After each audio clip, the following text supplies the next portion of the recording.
Hey everybody, it's Miss Parsons, and today we're talking about solving systems of two linear equations using substitution. So this is just another way to solve a linear system. By the end of getting done with systems, you should know how to do it by graphing, by substitution, and we'll learn about elimination as well. So here are the 4 steps to solve substitution. So I suggest that you pause these and write these down. Your step 1 is you're going to solve one of the equations for one of the variables. Okay, either x or y, it doesn't matter. We'll talk a little bit about a better choice, what's the best choice to make when doing that. Step 2, we're going to substitute the equation you solved into the other equation. This is called substitution. We are not very creative in mathematics. We call it exactly what it is. We're going to substitute that equation in. Then we're going to substitute the value from step 2 into one of the original equations and solve for the remaining variables. Because keep in mind, if you solve for x, you also have to solve for y. Step 4 is really optional. You can check your answers by plugging in to both of the original equations. So once again, I suggest you pause this and write it down. All right, so using this, we're going to use those steps. Step 1, we're going to solve for a variable. Now, when you're looking at these, you can solve for any of them. You can solve for x, you can solve for y, but the easiest one is to solve for the one that is already by itself. So I see this one little lonesome y here, and that is what I am going to solve for because it doesn't have a coefficient in front of it, and this is just going to make your life a heck of a lot easier. So if I minus 6x to both sides to solve it, that's going to give me y equals negative 6x minus 5.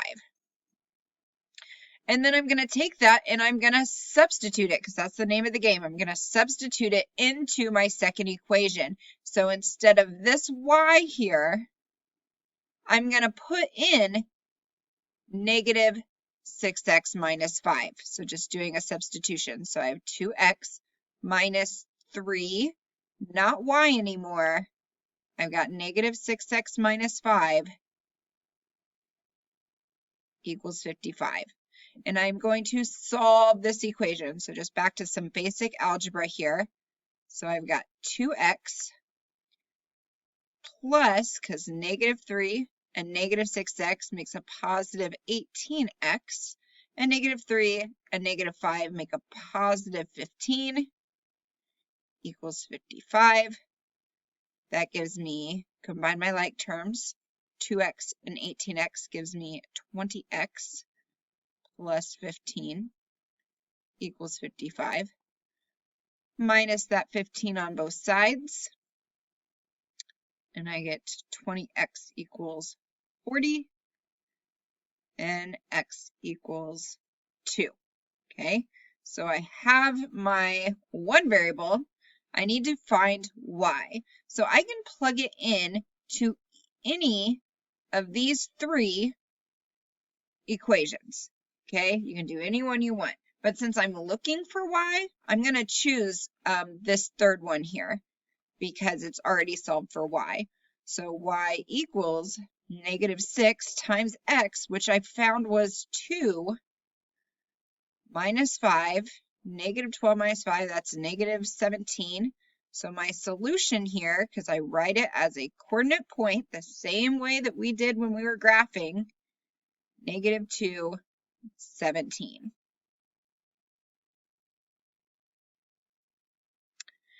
Now I want to solve this system as substitution. Oh man, super nice. This one is already solved for a variable. So I can go ahead and skip step 1. That's so nice. And I'm going to plug that in to step 2. It says y equals, so I'm going to substitute it in where that y is.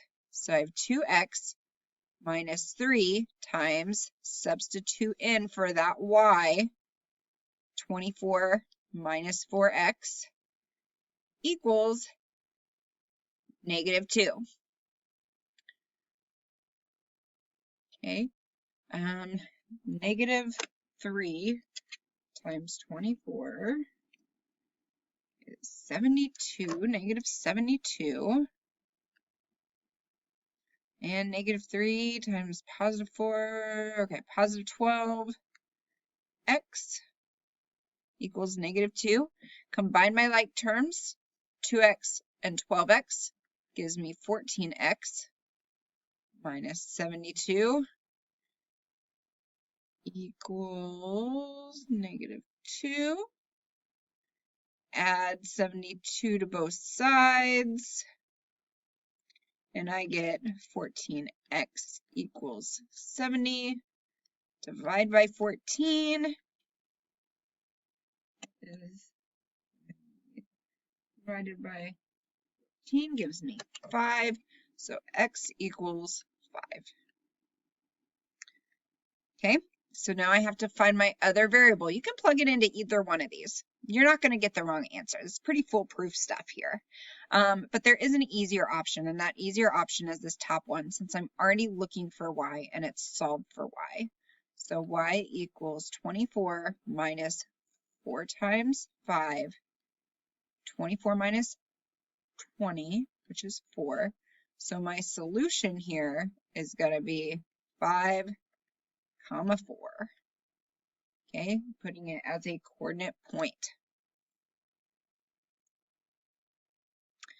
All right, so doing some substitution here in this first one, you can choose to solve for x or y, it doesn't matter. I'm just going to solve this top one for y.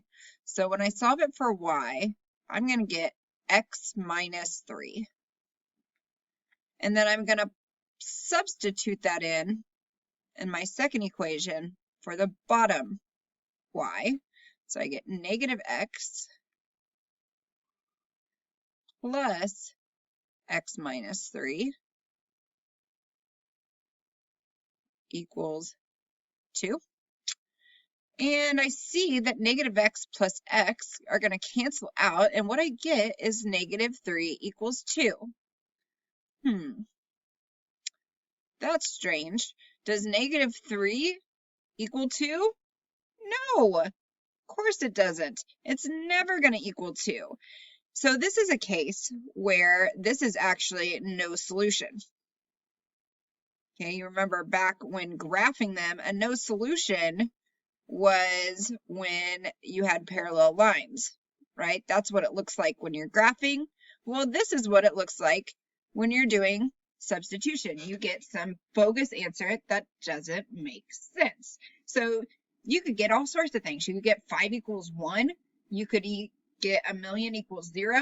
If you get something that doesn't make sense, you're thinking to yourself, that's not true. That's never going to be true. So it is no solution. Okay, let's look at this one and solve it by substitution. So what am I going to solve for? Okay, well, this y is already by itself. So I'm going to solve this for y. So I get y equals negative 3x minus 1. And I'm going to put that in my bottom and substitute it. So I get negative 6x minus 2 times negative 3x minus 1 equals 2. Okay, so distribute negative 6x plus 6x plus 2 equals 2. Oh, those x's cancel out again. I get 2 equals 2. Well, that kind of is like what we had here, right? We didn't have any variables here, but in this case, 2 does equal 2, right? And it's always going to equal 2, forever and always. So in this case, it's not a no solution. This is an infinitely many solution. I don't know how this year we're teaching you to do it, whether it's infinitely many solutions, all real numbers, one of those things, because 2 is always going to equal 2. So back when we were graphing, that was when 2 lines were on top of each other, right?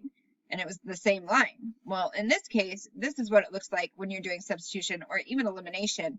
You're going to have 2 numbers that do actually equal to each other.